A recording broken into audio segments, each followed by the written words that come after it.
बिस्मिल्लाहिर्रहमानिर्रहीम। मोअज़्ज़ज़ सामीन गिरामी, आज हमारा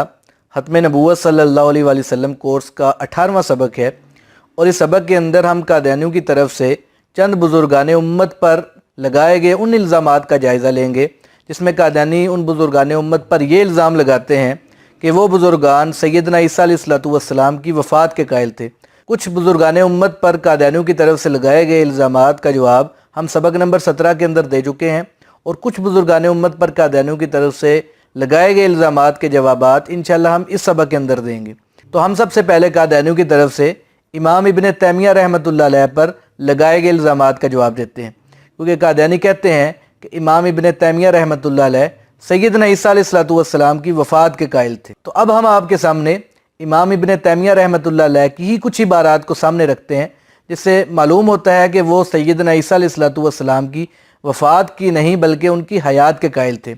इमाम इब्न तैमिया रहमतुल्लाह अलैह ने लिखा है, अजमाअतिल उम्मतु अला अन्नल्लाह अज़्ज़ा व जल्ला रफ़ा ईसा इलस समा, कि इस बात पे पूरी उम्मत का इजमा है कि सैयदना ईसा अलैहिस्सलाम को अल्लाह ताला ने आसमान पर उठा लिया है। एक और जगह इमाम इब्न तैमिया रहमतुल्लाह अलैह ने लिखा है, ईसा अलैहिस्सलाम रूह और जिस्म के साथ आसमान की तरफ चले गए। एक और जगह पे इमाम इब्न तैमिया रहमतुल्लाह अलैह ने लिखा है कि ईसा अलैहिस्सलाम जब आसमान से नाज़िल होंगे तो मुसलमानों में उनके रब की किताब से और उनके नबी की सुन्नत से फैसले फरमाएंगे। और साथ ही आगे लिखते हैं कि नबी सल्लल्लाहु अलैहि वसल्लम ने यह खबर दी है कि ईसा अलैहिस्सलाम आसमान से नाज़िल होंगे। तो इन तमाम हवाला जात से पता चला कि इमाम इब्न तैमिया रहमतुल्लाह अलैह सैयदना ईसा अलैहिस्सलाम की वफ़ात के नहीं बल्कि उनकी हयात के कायल थे। इसी तरह कादियानी शेख इब्न अरबी रहमतुल्लाह अलैह पर भी इल्ज़ाम लगाते हैं कि वो भी नऊज़ुबिल्लाह सैयदना ईसा अलैहिस्सलाम की वफ़ात के कायल थे। सबसे पहले तो हम आपको ये बताएं कि कादियानियों को शेख इब्न अरबी रहमतुल्लाह अलैह पर इतराज़ का कोई हक भी हासिल नहीं है। उसकी वजह यह है कि मिर्जा गुलाम अहमद कादियानी ने लिखा है कि शेख इब्न अरबी रहमतुल्लाह अलैह पहले वजूदी थे और मिर्जा गुलाम अहमद कादियानी ने ही वजूदियों के बारे में लिखा है कि वजूदियों और दहरियों में 19-20 का फर्क है। ये वजूदी सख्त काबिल नफरत और काबिल किराहत है। तो जब शेख इब्न अरबी रहमतुल्लाह अलैह कादियानियों के नजदीक वजूदी भी हैं, काबिल नफरत भी हैं, काबिल किराहत भी हैं, तो उनकी इबारात से क्यों इस्तेदलाल करते हैं। तो बहरहाल हम कादियानियों की तरफ से शेख इब्न अरबी रहमतुल्लाह अलैह पर लगाए गए इल्जाम का जायजा लेते हैं। शेख इब्न अरबी रहमतुल्लाह अलैह का सैयदना ईसा अलैहिस्सलाम के जिंदा होने और उनके नुज़ूल का अकीदा बड़ी वाज़ेह तौर पे उनकी किताबों में लिखा हुआ है। शेख इब्न अरबी रहमतुल्लाह अलैह ने लिखा है कि अन्नहु लम यमुत इलल आन बर रफ़अहुल्लाहु इला हाज़िहि समाई वस्कनहु फीहा,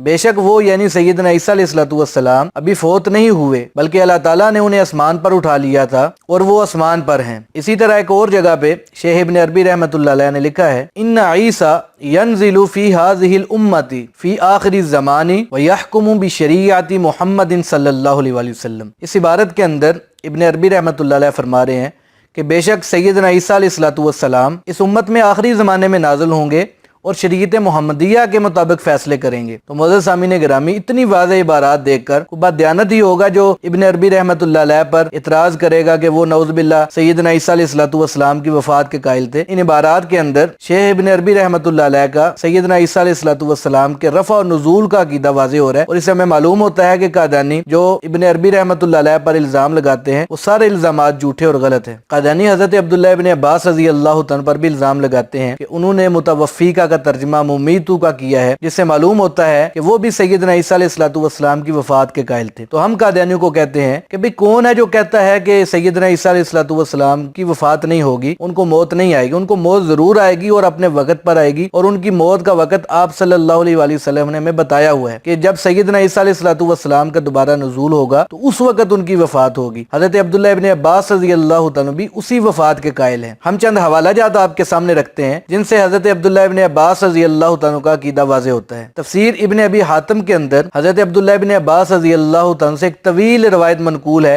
जिसमें उन्होंने सैयदना ईसा अलैहिस्सलाम के आसमान पर उठाए जाने का जिक्र किया है। उस रिवायत के अंदर मौजूद है, फ़उल्क़िया अलैहि शिब्हु ईसा व रुफ़िया ईसा मिन रौज़ानति बैतिही इलस समा। इसका तर्जुमा ये है कि एक जवान के ऊपर सैयदना ईसा अलैहिस्सलाम की शबीह डाली गई और सैयदना ईसा अलैहिस्सलाम को उनके घर के रोशनदान से अल्लाह ताला ने आसमान की तरफ उठा लिया। इसका तर्जुमा ये है کہ ایک جوان کے اوپر سیدنا عیسیٰ علیہ الصلوۃ والسلام کی شبیہ ڈالی گئی اور آپ کو آپ کے گھر کی کھڑکی سے آسمان کی طرف اٹھا لیا گیا۔ اور یہی روایت حافظ ابن کثیر رحمۃ اللہ علیہ نے اپنی تفسیر کے اندر ذکر کر کے اس کے آخر میں تبصرہ یہ لکھا ہے کہ وَهَذَا أَسْنَادٌ صَحِيحٌ إِلَىٰ ابن عباس، اس کی سند حضرت عبداللہ ابن عباس رضی اللہ عنہ تک صحیح ہے۔ تو حافظ ابن کثیر رحمۃ اللہ علیہ قادیانیوں کے نزدیک مجدد ہیں، اور مجدد کی بات قادیانیوں کے نزدیک قابل احترام ہوتی ہے، تو اس سے معلوم ہوا کہ حضرت عبداللہ ابن عباس رضی اللہ عنہ کا یہ عقیدہ صحیح سند کے ساتھ ثابت ہے کہ وہ سیدنا عیسیٰ علیہ الصلوۃ والسلام کے آسمان پر اٹھائے جانے کے قائل ہیں۔ اس کے علاوہ امام سیوطی رحمۃ اللہ علیہ نے بھی حضرت عبداللہ ابن عباس رضی اللہ عنہ کا ایک قول نقل کیا ہے، اور امام سیوطی بھی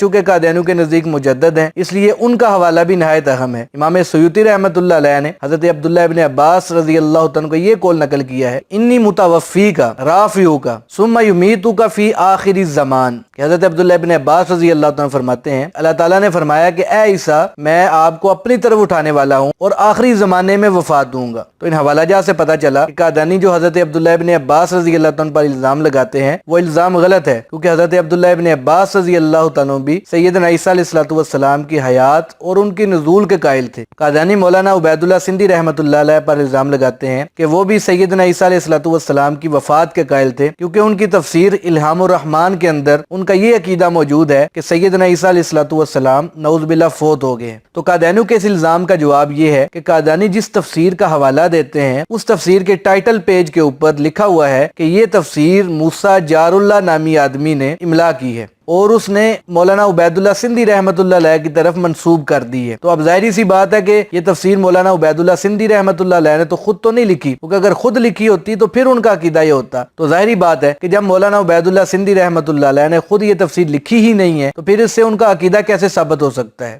دوسری بات یہ ہے کہ مولانا عبید اللہ سندھی رحمۃ اللہ علیہ نے شاہ ولی اللہ رحمۃ اللہ علیہ کے رسالہ محمودیہ کا ترجمہ عبیدیہ کے نام سے کیا ہے، اور اس کے اندر سیدنا عیسیٰ علیہ الصلوۃ والسلام کے نزول کی بات موجود ہے، جیسا کہ لکھا ہوا ہے تو ان قریب کمال کے افق کا سردار بن جائے گا اور قرب الہی کے اقلیم پر حاوی ہو جائے گا، تیرے بعد کوئی مقرب الہی ایسا نہیں ہو سکتا جس کی ظاہری و باطنی تربیت میں تیرا ہاتھ نہ ہو، یہاں تک کہ حضرت عیسیٰ علیہ الصلوۃ والسلام نازل ہوں گے۔ تو اس حوالے سے میں یہ پتا چلا کہ مولانا عبید اللہ سندھی رحمۃ اللہ علیہ سیدنا عیسیٰ علیہ الصلوۃ والسلام کے نزول کے قائل تھے۔ ہماری ساری بات کا خلاصہ یہ ہے کہ مولانا عبید اللہ سندھی رحمۃ اللہ علیہ سیدنا عیسیٰ علیہ الصلوۃ والسلام کی وفات کے قائل نہیں تھے، بلکہ ان کی حیات و نزول کے قائل تھے، اور جو حوالہ قادیانی پیش کرتے ہیں وہ تفسیر مولانا عبید اللہ سندھی رحمۃ اللہ علیہ کی نہیں ہے، بلکہ کسی موسیٰ جار اللہ نامی آدمی نے وہ تفسیر لکھ کر ان کی طرف منسوب کر دی ہے۔ تو ہماری پوری بات کا خلاصہ یہ ہے کہ قادیانیوں کو سب سے پہلے تو بزرگان امت پہ سیدنا عیسیٰ علیہ الصلوۃ والسلام کی وفات کا قائل ہونے کا الزام لگانے کا کوئی اختیار نہیں ہے، کیونکہ مرزا غلام احمد قادیانی اور اس کے بیٹے کی تحریرات کے مطابق پچھلی ساری صدیوں کے مسلمان سیدنا عیسیٰ علیہ الصلوۃ والسلام کو زندہ سمجھتے تھے، اور بڑے بڑے بزرگ اسی عقیدے پر فوت ہوئے ہیں۔ تو جب آپ خود یہ بات تسلیم کر رہے ہیں تو پھر آپ کو بزرگان امت پر تو اعتراض کرنے کا کوئی بھی حق حاصل نہیں ہے۔ اور سب سے اہم بات یہ ہے کہ قادیانی جن بزرگان پر اعتراض کرتے ہیں کہ وہ سیدنا عیسیٰ علیہ الصلوۃ والسلام کی وفات کے قائل تھے، ان بزرگان امت کا عقیدہ کہ وہ سیدنا عیسیٰ علیہ الصلوۃ والسلام کی حیات اور ان کے نزول کے قائل ہیں انہی کی کتابوں کے اندر موجود ہے۔